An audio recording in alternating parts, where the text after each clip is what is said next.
Hello, I'm Kylie Kilgour, a Deputy Commissioner of the National Anti-Corruption Commission.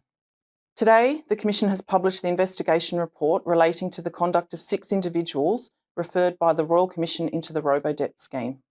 I am making this short public statement to explain the outcomes of the investigation, as well as to provide some important information regarding how this investigation has been conducted. The Royal Commission referred 6 individuals to the Commission. The conduct referred concerned very specific events during the development, approval and implementation of the Robodebt Scheme in 2015, 2017 and 2018. The referrals raised potential serious corrupt conduct, which the Commission investigated in accordance with the National Anti-Corruption Commission Act, which from here on in I will refer to as the NAC Act. It is important to understand that the Commission's investigation was confined to those referred individuals and those specific events. The Commission has concluded that 2 individuals, Mr. Mark Withnell and Ms. Serena Wilson, engaged in corrupt conduct of a serious nature within the meaning of subsections 8.1a and or 8.1b of the NAC Act. The Commission concluded that the other 4 individuals did not engage in corrupt conduct within the meaning of the Act. In brief substance, the Commission is satisfied that Mr. Mark Withnell intentionally misled officers of the Department of Social Services in 2015 during preparation of a budget submission to the Expenditure Review Committee of Cabinet of a proposal that later became the Robodebt Scheme. The Commission is also satisfied that Ms. Serena Wilson intentionally misled the Ombudsman in 2017 during the Ombudsman's own motion investigation into the Robodebt Scheme. The investigation report sets out the evidence the Commission has relied on and detailed reasons for the findings in relation to each of the 6 individuals, including the 4 that did not engage in corrupt conduct as defined by the NAC Act. I will now make some brief remarks about how this investigation has been conducted. First, I confirm that the Commissioner had no involvement in the conduct of the investigation, had no involvement in the preparation of the investigation report or this public statement. Second, no members of the investigation team, including myself, had conflicts of interest in relation to any of the 6 individuals.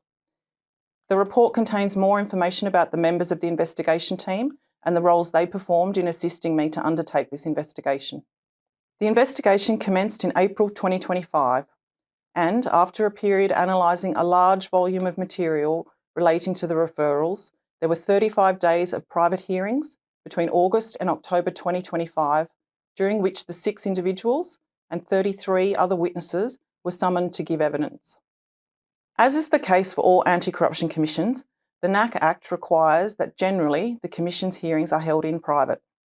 There are many reasons for this, including that the Commission's hearings are coercive and they are not the same as what happens during a criminal prosecution or civil litigation.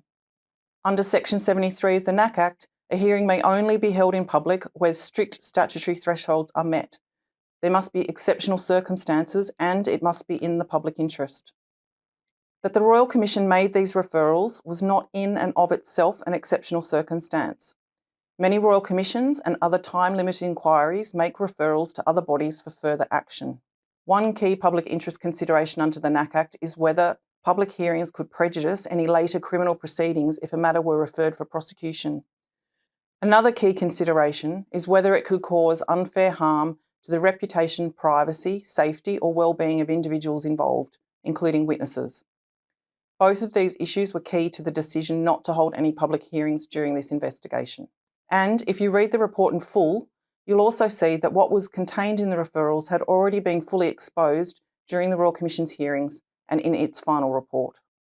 The report explains the decision regarding how the hearings were conducted in more detail.